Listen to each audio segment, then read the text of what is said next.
गेहूं की कीमतों को लेकर आई सबसे बड़ी खबर। क्या 10 साल का टूटेगा रिकॉर्ड? दरअसल नए अनुमान बता रहे हैं कि साल 2025-26 में गेहूं की सप्लाई अमेरिका और दुनिया भर में कम हो सकती है।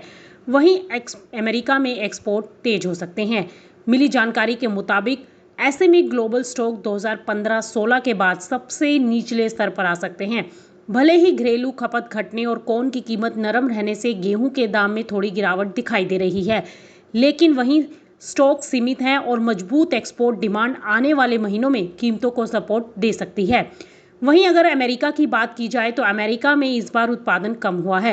रिपोर्ट बताती है कि साल 2025-26 में गेहूं का उत्पादन 2 मिलियन बुशेल घटकर 1927 मिलियन बुशेल रहने का अनुमान है। वहीं कटाई वाला क्षेत्र छोटा हुआ है, लेकिन पैदावार बढ़कर 52.7 बुशेल प्रति एकड़ पर पहुंच गई है। वहीं अगर खपत की बात करें तो घरेलू खपत भी कम हुई है। रिपोर्ट के मुताबिक फूड यूज में 5 मिलियन बुशेल की गिरावट आई है, लेकिन एक्सपोर्ट बढ़े हैं। वहीं अगर ओवरऑल दुनिया की बात की जाए तो ग्लोबल सप्लाई कम हो रही है। कुल 2.5 मिलियन टन घटकर 1069.6 मिलियन टन, जबकि चीन, ब्राजील और अर्जेंटीना में उत्पादन घटा है। वहीं यूरोपियन कंट्रीज में 1 मिलियन टन उत्पादन बढ़ा है। हालांकि चीन, इंडोनेशिया और फिलीपींस में मांग कम होती दिखाई दी है, जिससे ग्लोबल कंजम्पशन घटकर 809.5 मिलियन टन पर आ चुका है। वहीं अमेरिकी एक्सपोर्ट बढ़ने से विश्व व्यापार में हल्की बढ़त दिखाई दे रही है। इन सब के बीच स्टॉक 10 साल के न्यूनतम स्तर पर आ गया है। Global ending stock 260.1 million ton, जो कि 2015-16 के बाद सबसे कम बताया जा रहा है।